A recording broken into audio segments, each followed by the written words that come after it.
अस्सलाम वालेकुम। वालेकुम अस्सलाम। जी फरमाइए, कौन और कहाँ से? जी मैं तबस्सुम बात कर रही हूँ लंदन से। जी जी फरमाइए।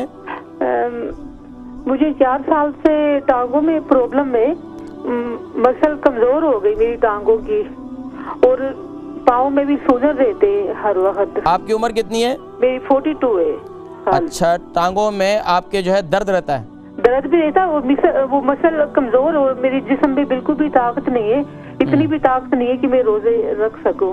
तो मुझे बहुत दुख होता है और मैंने अपना ख्याल भी बहुत रखा है अपनी लाइफ में, खाने पीने का, हर चीज का। आप प्रोग्राम देखें, मैं जिक्र करता हूँ, ठीक है? तबस्सुम बहन, इनकी टांगों में दर्द रहता है और इनके मसल काफ़ी कमज़ोर हो गए हैं। देखिए टांगों, अब जब उम्र ज़्यादा हो जाए, मैंने जैसे कि जिक्र किया कि टांगों में और मसल जहाँ भी कमज़ोर हो जाते हैं, आप इस बात को जहन में रखें कि आप जैतून के तेल का मसाज शुरू कर दें। आप जैतून के, अगर आपकी बच्चियां मौजूद हैं तो बच्चियों से कहें कि आपके रोज़ाना पाबंदी के साथ 2 टाइम मसाज करें आपको।